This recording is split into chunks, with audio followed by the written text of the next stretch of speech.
Warning.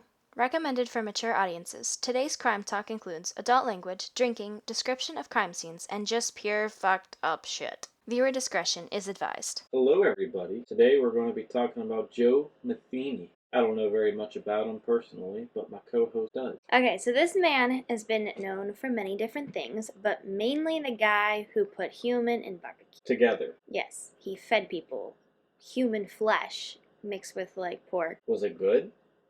I mean, there was no complaints that I've read about, so 5-star restaurant maybe?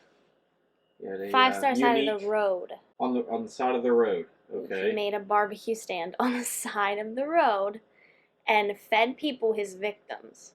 Ooh, that's interesting. That's how Never he got heard about this guy. That's how he got rid of his victims. Is that creepy? Well, I guess that's creepy, but it's also kind of smart. No remains, no. Well, I mean, he still had evidence. bones. Like, you can't put bones in there. I mean, yeah, but like bones would be easy to dispose of. I mean, I'm sure you can, like, I don't know, from like With a TV blender? shows like from TV shows, I'm sure you can put like acid in it or like boil it in acid and it's gone. Yeah. You're literally helping serial killers get rid of a body here. Well, to start, I'll give you his full background, okay? His name is Joseph Roy Metheny. He was born March 2nd, 1955 in Baltimore, Maryland. He is one of 6 children.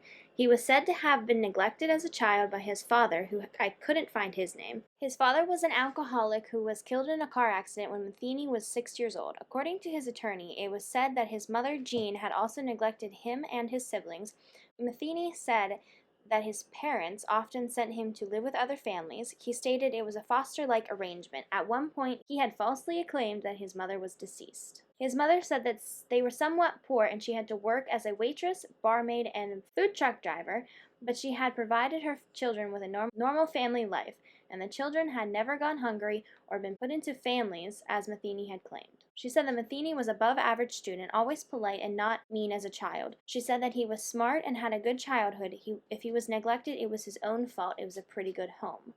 Metheny joined the United States Army in 1973. His mother said that he had served in Germany, although he claimed that he had served a tour in Vietnam and had become addicted to heroin while in artillery unit there. His mother said that she had no recollection of him serving in Vietnam, and the circumstances of his service were reported as unverified in press reports. American involvement in the Vietnam War had ended by that time. Metheny never contacted his mother after joining the Army.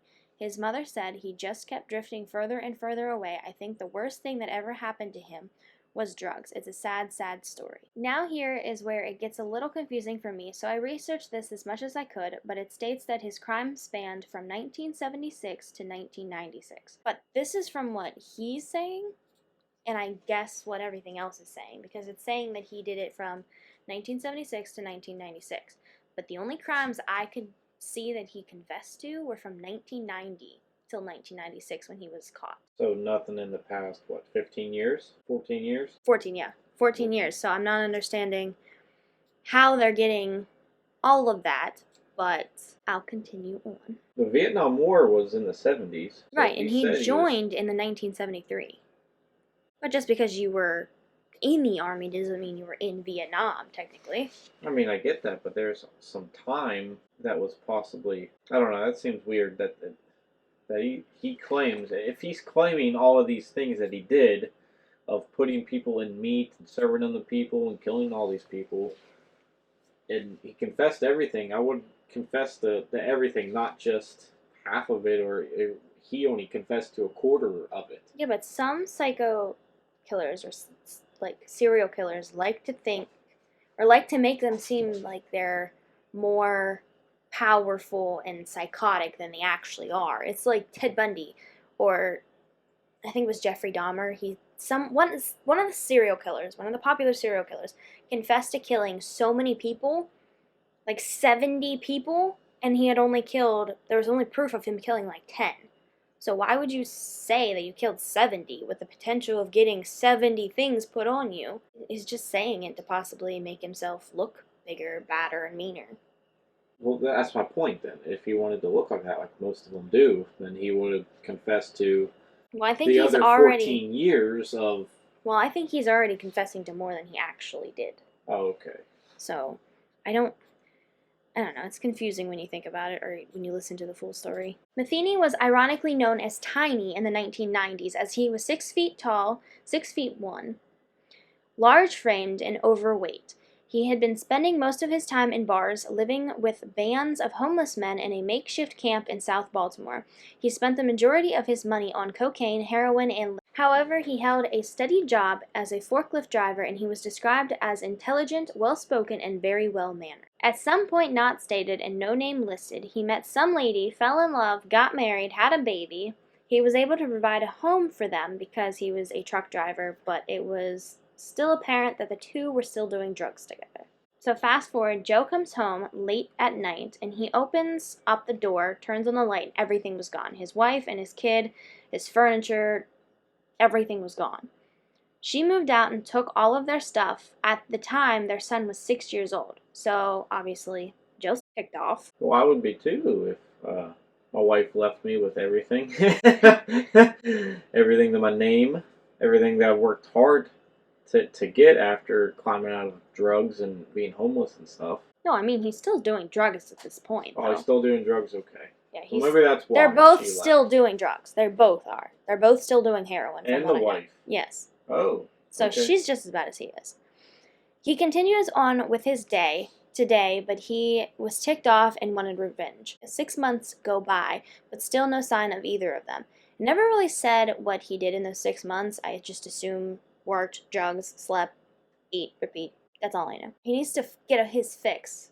So he goes to his drug dealer. He finds out from the drug dealer that his wife moved to the other side of town with some guy and she's been working as a sex worker. She has. She has, yes. Ooh, career change. And that their son had been taken away due to neglect and abuse by the system. He finds out that she's currently living under a bridge with a bunch of homeless people. So I guess he goes to the area where his ex-wife is supposedly living at this point. Or servicing some other men for work. Pretty much. Hey, he's got to make a living. So he goes down to the bridge where she's been supposedly staying, according to the drug dealer. He sees these two homeless men and he asks them if they had seen his wife. The men say, no, I haven't seen her. With Joe, heroin made him angry and very on edge. So Joe did not like the answer no, and he did not want to accept no as an answer. So he walks away, essentially grabbing an axe, and he murders them. I can go into grave detail if you would like to know exactly what he did, but I'll just spare you and say he just chopped them up. Gory, okay. It's gross. Like, Not from what I read, it was horrible. Well, it's all horrible, but still. Now, according to Joe, this is the first time he had killed someone, which I don't know if I believe that. If you're in Vietnam, you definitely killed somebody before then. Plus, how do you go from 0 to murdering 2 men and chopping them up? Viciously. Like, that does not happen. That does not happen. After he murders the 2 men, he sees a sex worker in the area, so he offers her drugs and kind of lures her back to the area under the bridge where he just did the deed. He asked her about his wife and if she had seen her, and she said no. So, Joe was not satisfied with that answer, and he decided to beat and murder her as well. Another one bites the dust. And then he also sexually assaults her. Oh. There are no names of any of these people, so I don't know who these victims are, so apologize for labeling them as homeless and a sex worker. That is all I have to go off of. But just keep in mind that all 3 of these murders are all in one night. Possibly an hour after, minutes after, whoever knows. Joe is just seeing pure blood at this point. He's essentially on a high. He hears something coming, so Joe panics, grabs the poor lady's body, and hides her in a bush. It's another sex worker coming to the bridge. He kills her. So then Joe notices a fisherman nearby. He doesn't know if the guy witnessed anything, but Joe's got to get rid of him just in case. So that's what he does. So he grabs a steel pipe and he hit the fisherman in the head, killing him instantly. We are now at 5 bodies in one evening. I told you, this man is insane. In one fucking evening, he's up to 5. Now, so an evening, that's like a couple hours, if that. Joe said, now in a confession, years later, and I quote, This is what Joe said. It was a very busy night. 5 murders within about 7 hours. 7 hours. Okay, that's a little bit more than I thought, but Still, wow, that's still that's a lot. getting That's it. a lot of work. Joe ends up leaving one of the homeless men on, I guess, one of the mattresses, and he chops off his head and buries it. Well, what's the point in that? I don't know. I don't know. Why do they always chop off the heads? That's what I don't understand. I don't know. It's like every single serial killer goes for the head. It's like, do you want an arm? No, I'd rather have the head. Yeah, but it's not him having it. He just chopped it Yeah, off but why and do they buried always it. go for the head? No. It's like at least Ed Gein got a little bit more enthusiastic and went for some damn nipples. Who? Ed Gein. I don't know who that is. I'll get to him next time. He's the most fucked up one. Okay. Anywho, Joe grabs a cement block and then ties it around the 2 of the victims and tries to sink them in the lake. It was the fisherman and one of the sex workers that he tries to sink. He tries to clean up the crime scene the best that he can, but he heard more people coming and thought he should leave. Which is good. He didn't try to kill any more people. So about 2 weeks go by, and Joe ends up linked to the 2 murders of the homeless men. He was arrested and charged with the murder of the 2 men. I guess the police didn't know about the others that were murdered. I don't know Only 2. how. Only 2. He's only getting caught for 2. Not 5. Yes. But at this point, Psycho Joe is locked up. Joe spends a year and a half in jail while he's awaiting trial. Then the trial comes. Joe ended up being acquitted due to lack of evidence. How do you not find enough evidence? Well, I guess that'd be a little bit different. What year is this? This in the 70s. Or no, it's in the 90s. In the 90s. Okay. Well, I don't know what they had back then, but I feel like, yeah, they had no eyewitnesses. They probably didn't really have much, like, DNA stuff back then. To be honest, I really couldn't even find anything that even slightly explained why he was even being linked to it. Because, like, I couldn't find anything. Couldn't find anything in the evidence. Confessing eventually. Other than him confessing in his word, is what I've read and all seen, and documentaries of what I've watched. He got away with it. Joe said that the prior murders were an act of passion, and that after being in jail, he realized that he enjoyed murder. He enjoyed it. That's what he learned from his time in jail. Well, I mean, he essentially got away with it. For a year and a half, that's his only thought. Yeah. Coming out. Like, well, I should do this more often. Yeah, he wanted to do it more often. That's not exactly what jail is supposed to teach you, Joe. Yeah. Yeah. So, anyways, he gets out. He befriends a lot of sex workers. We're saying befriends because... Orgy? No, I mean he's fucking them. Yeah, orgy. Befriends. Not all at once. Okay. I'm sure our killer Joe I don't even know why I worked did it. that, because I have a viewer discretion is advised at the very beginning. So, he brings them back. He offers them drugs. And that's when he brings them back to their place. That's when he murders them. So I don't think he actually has sex with them. I think he, like, from what I read, he Well, if he's targeting murders just them. sex workers, He's probably he's fucking probably doing a deed. But he's probably, this is from what I read, people that were defending him, and there are people that are trying to defend this man, were saying that the only reason he is actually doing this, and the only reason he's targeting sex workers, is because he knows that his ex-wife is a sex worker. So he's taking his rage out on fellow sex workers. That's what people were saying when they're defending him. I don't know how that's a defense mechanism, but to each their own. The workers were just trying to get paid. Tough out here in the street. Okay, so he would offer them drugs, he'd bring them back to their place, where he'd essentially murder them by strangulation, and then he would dismember them. Doesn't say that he sexually assaulted them, but we're assuming. He would cut the meat from their body, cutting the fatty pieces and the muscle pieces, putting them into Tupperware containers, and putting them in the freezer. The pieces that he didn't want to keep, he would bury them in shallow graves. Joe said he roughly had 10 victims. So not counting the 5 that he killed at the docks. Yes. 10 other ones. Yes. Okay. We still to this day are unaware exactly how many. Now, this next part will possibly upset you. So Joe was a truck driver, and he wanted to make more money, so he opens up a stand, a roast beef stand. I'm sure you get where this is going. Oh.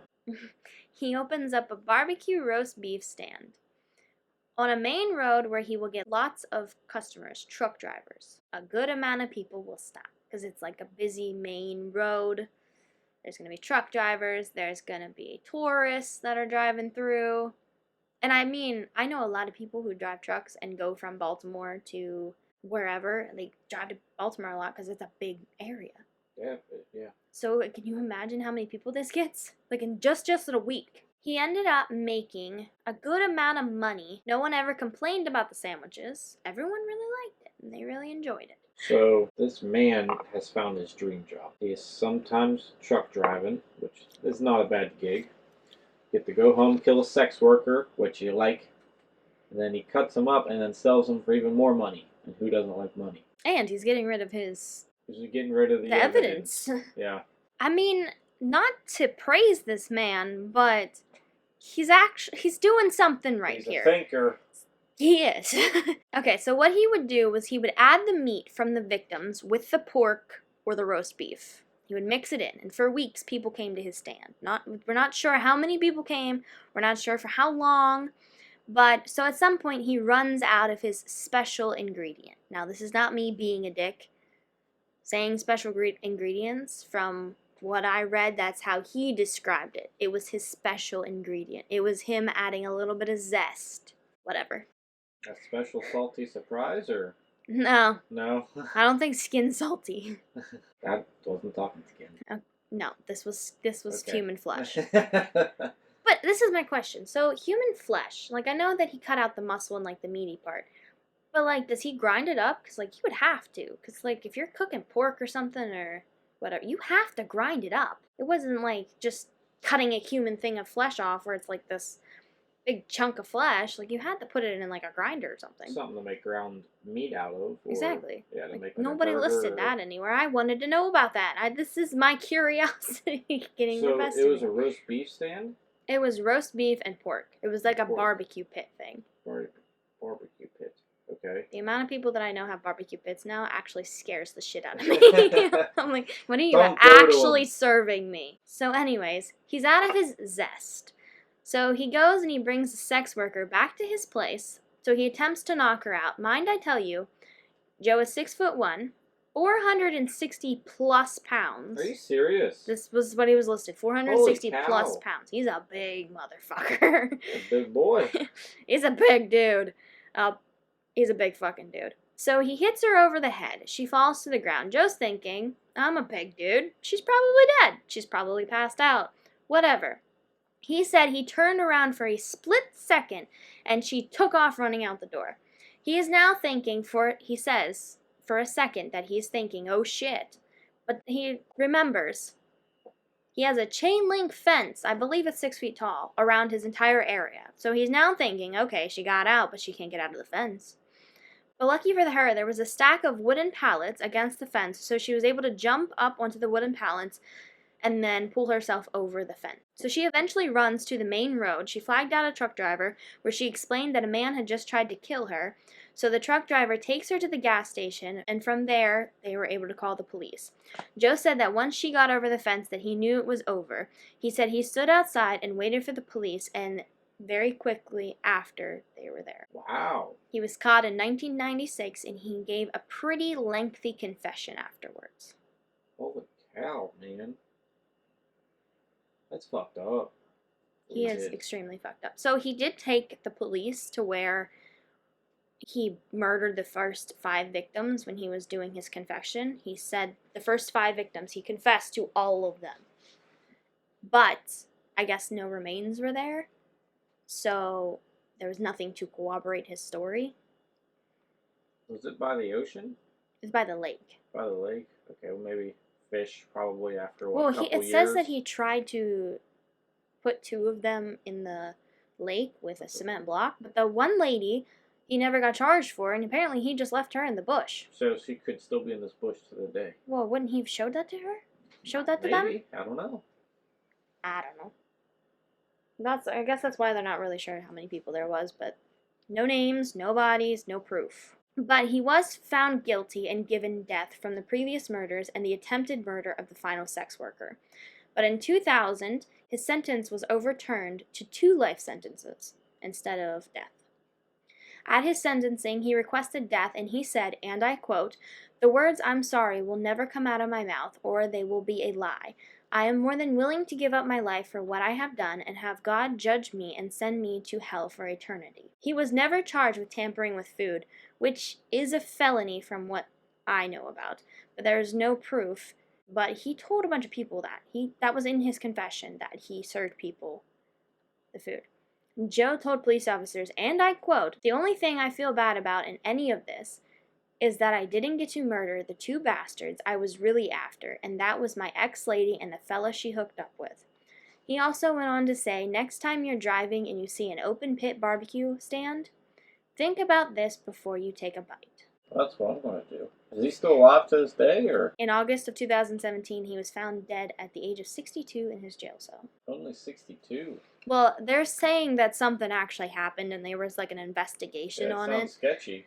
But I didn't really care to learn about it. I was like, meh. Well, yeah, he got whatever He deserved. I Everything can't was really coming to say that I cared too much to look into that. So for 20 years, he was in jail until he died. From 1996, yes. Wow. I mean, would you rather somebody be put to death or suffer in jail for the rest of your life? Like, I understand the tax thing, but honestly, your opinion, do you think somebody should get the chance to live a full life, even if it is in jail, if they're murderers or serial killers, or do you think they should be punished and killed? Because that's a big, big topic. I mean, to be put to death would be, I guess, the easy way out. And jail is a punishment for everything you do, so I feel like you should live out a full punishment. Death sucks because you only get one chance of life and stuff. I mean, it's death, but in death, are you really actually thinking about what you did wrong? Yeah, where you can have 40, 60, 20 years to think about what you did and why you're in here. Or they can sit there and think about, hey, how satisfying it was to actually kill somebody. So, I mean, it can backfire no matter which way you go. You can be like, hey, I really enjoyed this. I'm going to sit here for the next 20, 30 years and think about this in depth and think about how amazing it was. Or you can sit there and be like, hey, shit, I fucked up. Now I have to live with this forever. It sucks. This is haunting me. I believe that it should just be ended because they're just a waste of space. If you can take somebody's life, then I think that the government can take yours. That's just an eye for an eye. An eye for an eye. Maybe you could torture them, but then there are people that actually believe like torture is a satisfaction thing. Like it's the BDSM. Yeah, some freaks out there. Not judging, but I'm judging. I mean, yeah, we're judging a little bit. But I'm not going into work the next day or the next 2 days. The hell beat out of me, and they're going to ask me what the fuck happened to me. I'm like, yeah, my wife got a little kinky. I'm fucking freaky in bed. Don't worry about it unless you want to find out about it. Don't worry about it. You don't need to worry about it. My wife got a little kinky. So my wife got a new toy. It's called a baseball fucking bat. Oh, what are those called that they like? A taser? It's like, my wife got a taser, it's not a hickey. That's exactly what it is. Maybe we'll do the Ed Gein thing next, right? That's his name? Ed Gein. Yep, with all the nipples? He's the most fucked up guy I've ever read about. Maybe we'll do him next. He fascinates me, to be honest with you. It's like, what the fuck, man? That's the end of this episode. If you have made it to the end, subscribe, leave us a like, and comment down below. Let us know what you would like to see next week, and let us know your thoughts about today's crime talk. Thank you for listening. Be careful out there, and we hope to see you next time.